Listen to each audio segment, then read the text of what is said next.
سیدہ مریم رضی اللہ تعالیٰ عنہ، وہ نبی نہیں ہیں، ولیہ ہیں، چھوٹی تھی، حضرت زکریہ علیہ السلام کی زیر کفالت بے موسم پھل بند کمرے میں تالے کے ساتھ ان کے اندر آتے تھے۔ یہ قرآن نے بیان، ثبوت دے رہا ہوں اولیاء کا اور ان کی کرامات کا۔ ارشاد فرمایا سورہ آل عمران، کلما دخل علی زکریا المحراب وجد عندها رزقا قال یا مریم انا لک ھذا قالت هو من عند اللہ۔ جب حضرت زکریہ علیہ السلام باہر جاتے، دروازے کو تالا لگا کے جاتے، بند کمرے میں واپس آتے، کمرہ بند ہوتا، بے موسم پھلوں کا انبار سیدہ مریم کے پاس پڑا ہو۔ وہ پوچھتے مریم کہاں سے آ گئے؟ عرض کرتی ہوا من عند اللہ، اللہ کی طرف سے۔ پھر قرآن مجید سورہ النمل میں سیدنا سلیمان علیہ السلام کی بات کرتے، جب پوچھا درباریوں سے ہے کوئی ملکہ بلقیس کا تخت لانے والا، جن نے دعوت دی اور اس نے کہا کہ میں اس پر قوی ہوں، میں لا سکتا ہوں، میری طاقت ہے۔ فرمایا تمہاری خدمت نہیں چاہیے، جو کہے کہ میں اس پر قادر ہوں کہ لا سکتا ہوں، جو میں کہے فرمایا وہ قبول نہیں ہے۔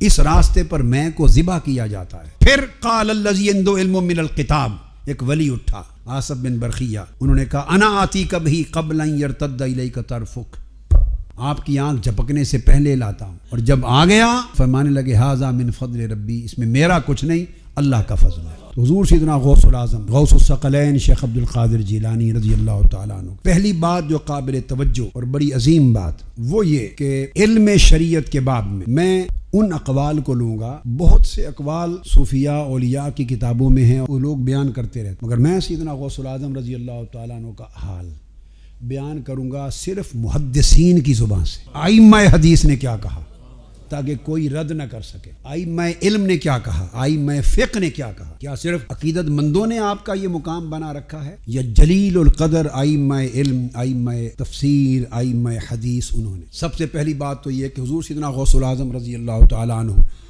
نہ صرف یہ کہ ولایت میں غوث العظم تھے، آپ علم میں بھی امام اعظم تھے، امام اکبر تھے، اگر ٹائٹل دوسرا یوز کرنا چاہوں تو امام اکبر تھے، جلیل القدر مفسر تھے، امام تفسیر تھے، امام حدیث تھے، امام فقہ تھے۔ یہ نہیں کہ صرف کرامتیں ہیں ان کی، اپنے دور کے بڑے اکابر ائمہ، جلیل القدر ائمہ ان کے تلامذہ تھے، جنہوں نے ان سے علم الحدیث، علم التفسیر، علم العقیدہ، علم الفقہ پڑھا۔ اور حضور سیدنا غوث العظم رضی اللہ تعالیٰ عنہ ہر روز اپنے درس میں 13 علوم کا درس دیتے تھے، اتنے بڑے عالم شریعت و طریقت پڑھاتے تھے طلباء کو۔ اور آپ کا جو دارالعلوم تھا، مدرسہ حضور غوث العظم رضی اللہ تعالیٰ عنہ کا بغداد میں، جو حضرت شیخ حماد دباس کا قائم کردہ تھا، جو انہوں نے آپ کو منتقل کیا۔ آپ کے مدرسہ سے علم تفسیر، حدیث، فقہ، عقیدہ، تصوف، علوم معرفت اور نحو و صرف، تمام علوم اور فتویٰ، ہر سال 3000 طلباء جید عالم اور محدث بن کے فارغ التحصیل ہوتے تھے۔ امام ابن الجوزی حضور سیدنا غوث العظم رضی اللہ تعالیٰ عنہ کی مجلس میں 69,000 سامعین میں کتنے ہزارہ محدثین بیٹھتے تھے، کتنے ائمہ فقہ بیٹھتے تھے، کتنے فقہا، کتنے محدث، کتنے متکلم، کتنے نحوی، کتنے فلسفی، کتنے مفسر بیٹھتے تھے، جہاں ابن الجوزی جیسے لوگ عام سامعین میں بیٹھ کے استفادہ کرتے ہیں۔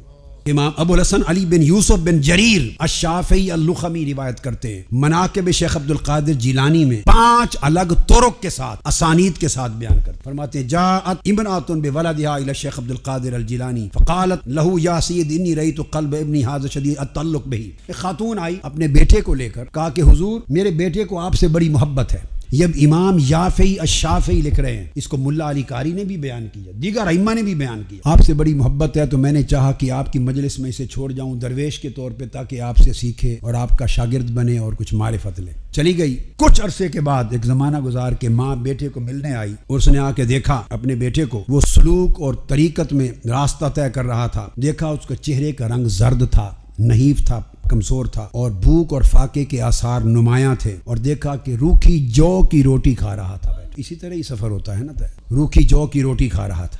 ماں تھی، ماں تو ماں ہوتی ہے، اس سے رہا نہ کہ اس نے کہ کیا فقر اور کیا طریقت، بیٹا بھوک سے مر گیا میرا۔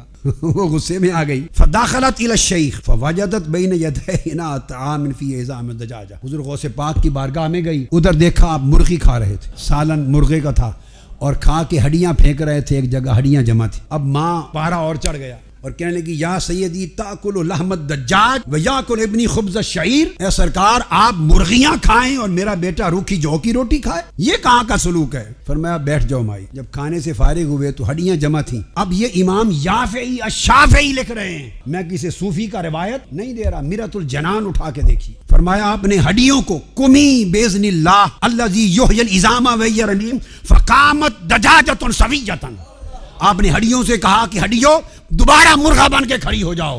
دیکھتے دیکھتے مرغی زندہ ہو کر کھڑی ہو گئی۔ آپ نے فرمایا فقال الشیخ اذا صار ابنک ھکذا فیاکل ما شاء، تیرا بیٹا جب اس مقام پہ پہنچ جائے گا تو پھر جو چاہے کھاتا پی رہے۔